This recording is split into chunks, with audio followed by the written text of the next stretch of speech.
Admittedly, I'm going to tell you, I'm an American Idol fan.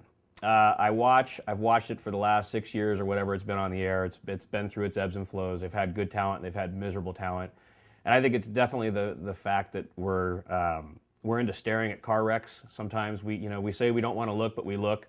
Everybody who's driving on the road slows down, and why are they rubbernecking if they don't want to look? It's clear we want to watch. So I've been watching American Idol. And the whole Sanjaya thing, I thought that he was going to go further. I was actually kind of a fan of the Sanjaya movement, just because it was a way of, kind of like YouTube is and kind of like online video is, it was a way of actually we as a people taking control of a show that was being manipulated and run by producers and mega money makers.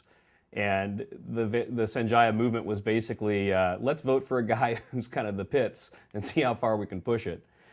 And admittedly, I'm also a Howard Stern fan, and I was kind of behind that bandwagon that they jumped on, and votefortheworst.com jumped on. If you've seen any of these sites, you know exactly what we're talking about. If you heard anything on the media, you undoubtedly understand. And if you watch the show, you definitely know what we're talking about. Because even Simon Cowell, the judge on Idol, didn't have much to say after the movement started really taking foot. I don't think it matters anymore what we say, actually. Yeah, that's why I'm speechless. No, I genuinely don't. I think you are in your own universe, and if people like you, good luck. Well, thank you. And it was week after week after week where this guy is up there singing horrendously, which there's a ton of videos here on YouTube and elsewhere that you can see where Sanjaya is performing, and you wonder, how did he get voted through?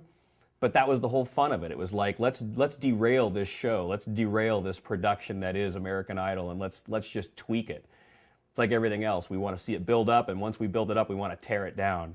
So I thought it was kind of funny because this week, American Idol basically really jumped the shark. If anybody knows that term, they know what I'm talking about, which, by the way, references in case you youngins out there don't know, it really originated from the old sitcom in the 70s, Happy Days, and Fonzie, who was the cool of cool, literally jumped over a shark in this one episode when Happy Days was on its decline in the ratings, and that was like the sign that the show was really at the beginning of its end.